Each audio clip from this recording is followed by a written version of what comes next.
बता देते हैं, उसके बाद हम बात करेंगे कि आज भारतीय बाजारों में क्या रणनीति आपको अपनानी चाहिए। एफआईएस डीआईएस के संकेत पर नजर डालें तो लगातार 15वें दिन था जब एफआईएस बिकवाली करके हैं। 1217 करोड़ की बिकवाली एफआईएस की तरफ से देखी गई, लेकिन उसके सामने खरीदारी लगातार जारी है घरेलू निवेशकों की तरफ से और 2000 करोड़ के ऊपर की खरीदारी डीआईआईस करके गए। इंडेक्स फ्यूचर में बहुत ही छोटा आंकड़ा है, मामूली 18 करोड़ की बिकवाली करके गए हैं और इंडेक्स ऑप्शन में 5580 करोड़ की बिकवाली एफआईएस की तरफ से इंडेक्स ऑप्शन में देखने को मिली है। तो इस वक्त ये जो आंकड़े निकल कर आ रहे हैं, इन्हें कैसे समझना चाहिए आज के बाजार के लिए और क्या रणनीति अपनानी चाहिए, ये भी समझ लेते हैं। और हमारे साथ नितिलेश पावस्कर जुड़ चुके हैं। Nitilesh, good morning, thank you so much जीना स्वदेश को समय देने के लिए। आज किस तरह की रणनीति अपनानी चाहिए निफ्टी और बैंक निफ्टी में? Good morning ma'am. अगर हम लोग निफ्टी की बात करेंगे तो इम्पोर्टेंट जो सपोर्ट अभी है निफ्टी के लिए वो 15,250 का है और ऊपर में रेजिस्टेंस है वो 15,380 से लेके 15,400। अगर यहाँ पे कंसोलिडेट करके मार्केट 15,380 के ऊपर सस्टेन हो जाता है तो हमें फिर से 15,500 से लेके 15,550 ये लेवल्स ऊपर में देखने को मिल सकते हैं। लेकिन ये जो मैं ट्रेड दे रहा हूँ ये हम लोग इंट्राडे बेसिस के ऊपर ही तेजी खेल के जाएंगे। ओवरऑल जो मेरा व्यू है वो सेल ऑन राइज का है। जैसे ही कुछ ऊपर में जाएगा मार्केट 15,600 से लेके 15,700 वहां पे हम लोग बिकवाली की कोशिश करेंगे। हम लोग फिर से नीचे के लेवल्स पे टेस्ट कर सकते हैं, लेकिन आज का जो लेवल्स है वो सिर्फ इंट्राडे लेवल्स है। निफ्टी के मुकाबले मुझे बैंक निफ्टी काफी अच्छा लग रहा है। 32,700 का लेवल अगर बैंक निफ्टी पार कर देता है तो फिर से हमें ऊपर में 250 से 300 पॉइंट्स का एक अपसाइड मोमेंटम निफ्टी के मुकाबले फास्ट वहां पे देखने को मिल सकता है। तो कंपैरेटिवली बैंकिंग स्टॉक्स थोड़े से आज हलचल में हो सकते हैं और बैंक निफ्टी काफी अच्छा परफॉर्म कर सकता है।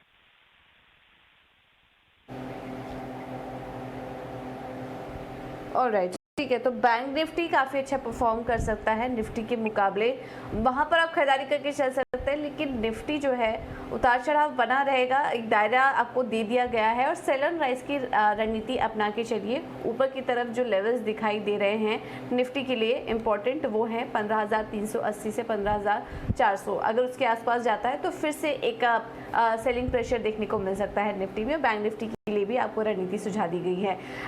नितिलेश, इसके अलावा स्टॉक स्पेसिफिक रणनीति आज के लिए क्या लेके चले? जी मैम, जैसे मैंने पहले ही कहा था बैंकिंग और आईटी में पहला रिवर्सल आएगा तो थोड़ा सा मुझे आज लग रहा है कि आईटी काउंटर में भी फोकस करना चाहिए और मेरा जो पहला काउंटर होगा वो होगा एचसीएल टेक्नोलॉजी का। हमें इसको बाय करके जाना है, 967 के ऊपर बाय करके जाना है। 958 का स्टॉप लॉस होगा, 980 से लेके 990 ये हमारा टारगेट होगा। और दूसरा जो काउंटर होगा वो बजाज फिंसर का काउंटर वो है 11,730 के ऊपर जैसे ही निकलेगा तो बाइंग करके जाना है। इसलिए स्टॉप लॉस फॉलो करना है 11,660 का। टारगेट हमें मेंटेन करना है 11,830 का और 860 का। जो भी लेवल्स है वो स्पॉट्स लेवल है, लेकिन हमें जो ट्रेड करना है वो फ्यूचर्स में ही ट्रेड करना है और इंट्राडे बेसिस के ऊपर ही स्ट्रिक्टली ट्रेड करना है।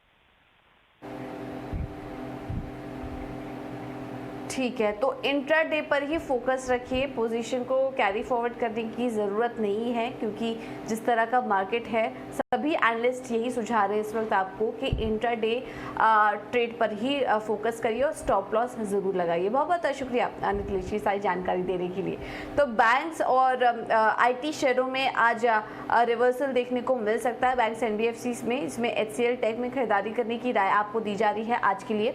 980 से 990 के टारगेट के लिए आप यहाँ पर खरीदारी कर सकते हैं और बजाज फिंसर में भी 11,830 से 860 के लेवल्स देखने को मिल सकते हैं। तो यहाँ पर इन दो स्टॉक्स में खरीदारी करने की राय।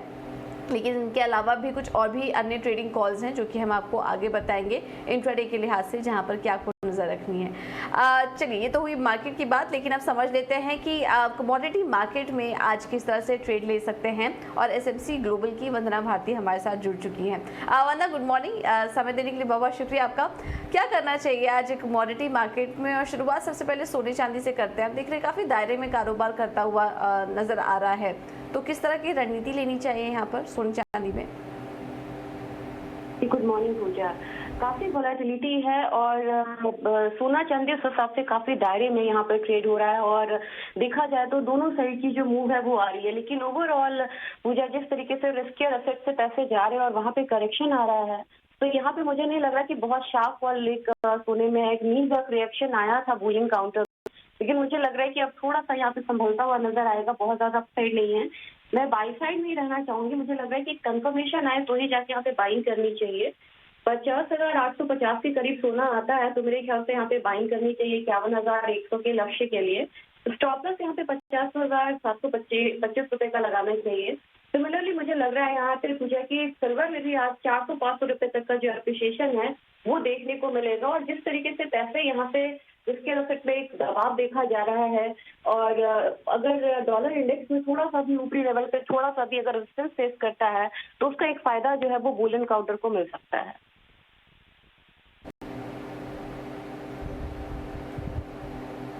ऑलराइट, ठीक है, तो ये राय आपको सोने और चांदी दोनों में ही दे दी गई है खरीदारी करने की राय। वंदना, इसके अलावा कच्चे तेल में भी रणनीति सुझाइए।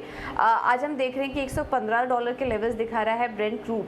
सप्लाई यहाँ पर टाइट होने की बात की जा रही है, उसके चलते एक हल्की यहाँ पर तेजी देखने को मिल रही है। क्या करना चाहिए, कच्चे तेल में क्या रणनीति अपना के चले?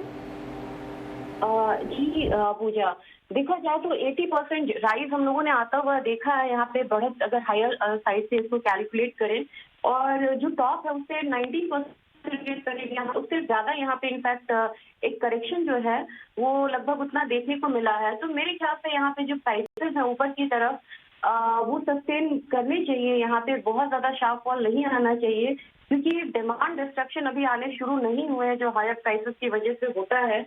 और यहाँ पे जो सप्लाई साइड है वो मेजर कंसर्न है इस बात क्योंकि सप्लाई साइड काफी टाइट है और बार बार अर्ज किया जा रहा है यूएस में भी कि सप्लाई साइड को बढ़ाया जाए, लेकिन कुछ कंट्रीज है जैसे ईरान है, वेनेजुएला है जो कि बढ़ा सकते हैं, वो अभी इस दायरे में नहीं है। बैन का भी असर है, सैंक्शंस के भी असर है वहाँ पे, तो नियर टर्म में नहीं लग रहा कि सप्लाई साइड बहुत ज्यादा स्मूथ होगा और समर ड्राइविंग सीजन भी यहाँ पे है, तो मेरे ख्याल से उसकी वजह से जो फॉल है उससे ज्यादा मुझे बहुत ज्यादा शार्प फॉल नहीं लग रहा है। अगर घरेलू बाजार की बात करें तो 8,000 एक सपोर्ट रहेगा, यहाँ पे काफी मेजर सपोर्ट रहना चाहिए और इंटरनेशनल मार्केट में $1.5 के करीब ये बढ़ा हुआ है तो उसका जो एक इम्पैक्ट है वो यहाँ पे घरेलू बाजार में भी देखने को मिलेगा। अपसाइड में मुझे लग रहा है कि प्राइसेस हो सकता है एक बार 8650 से लेके 8700 तक देखा जाएगा, तो मेरे ख्याल से आज के दिन में थोड़ी सी लेवाली ही रहेगी यहाँ पे क्रूड ऑयल में और इनफैक्ट नेचुरल गैस में मुझे लग रहा है कि थोड़ी जो बाइंग है कल परसों के शार्प फॉल के बाद एक बाइंग उभर के आएगी और 15 से 20 रुपए तक की जो बढ़त है वो नेचुरल गैस में भी देखने को मिलेगा। बिल्कुल 7% की गिरावट हमने देखा था, देखने को मिले पिछले पूरे हफ्ते कच्चे तेल में दबाव था, लेकिन अब पिछले स्तरों से क्रूड में भी और नेचुरल गैस में भी बाइंग देखने को मिल सकती है। वरना बेस मेटल्स में क्या व्यू बन रहा है आपका? जी पूजा, बेस मेटल में मुझे लग रहा है कि अभी जिस तरीके से डेटा आ रहे हैं चाइना में भी स्लो डाउन है और चाइना से सारे डेटा थोड़े से वीक होके आए हैं, तो मुझे लग रहा है कि ऊपर के लेवल से यहाँ पे थोड़ा सा जो बिकवाली है वो हावी हो सकता है। थोड़ा सा लेवल से यहाँ पे चेंज करना चाहूंगी, मुझे लग रहा है कि 312 के करीब यहाँ पे क्लोजिंग हुई है जिंक की, 310 या 310.50 के करीब आता है तो फिर से सेलिंग करके चल सकते हैं। मुझे लग रहा है कि ये काउंटर जो है एक बार 300 तक का लेवल जो है वो भी देख सकता है, तो बेस मेटल में मुझे नहीं लग रहा है कि जो बाइंग आएगी तो वो स्टेबिलिटी रहेगी हायर साइड में, तो मेरी सेल एट राइज की स्ट्रैटेजी यहाँ पे रहेगी मेरे ख्याल से। इनफैक्ट कॉपर में भी मुझे लग रहा है कि आज के दिन में हो सकता है कि थोड़ा और हायर साइड दिखाए, लेकिन वहाँ पे फिर से जो सेलिंग की सलाह ही मेरी रहेगी क्योंकि यहाँ पे जो डेटा है वो भी वीक होके आ रहा है और साथ में अगर डॉलर इंडेक्स पे थोड़ा सा अगर बढ़त आता है या थोड़ा सा यहाँ पे स्टेबिलिटी भी रहती है तो भी यहाँ पे एक प्रेशर जो है वो बढ़ा रहेगा और जो पॉजिटिव ट्रिगर्स है वो यहाँ से मिसिंग है। ऑलराइट, बहुत बहुत शुक्रिया वंदना के लिए ये रणनीति भी सुझाने के लिए। तो मेटल्स में भी अगर देखेंगे तो कुछ ज़्यादा बड़े पॉजिटिव ट्रिगर्स दिखाई नहीं दे रहे हैं, इसलिए बिकवाली करके चलिए। जिंक में भी और 307 के लेवल्स यहाँ पर देखने को मिल सकते हैं, ये राय। और सोने चांदी में खरीदारी करने की राय आज के लिए आपको दी गई है। एक बार आपको एशियाई बाजार दिखा देते हैं। देखिए शुरुआत तो पॉजिटिव हुई थी लेकिन अब लाल निशान में जा रहा है। एक्सजेएक्स निफ्टी करीब करीब 1.5 अंक नीचे है और वहीं निकाई देखिए तो करीब 1% की मजबूती वहां पर देखने को मिल रही है, तो काफ़ी मिला जुला कारोबार देखने को मिल रहा है। थोड़ी देर पहले हमें नितिलेश जी बता रहे थे कि आज निफ्टी के लिए भी जो अहम रेजिस्टेंस लेवल दिखाई दे रहा है वो 15,400 का है। उसके बाद हल्की बिकवाली यहाँ पर देखने को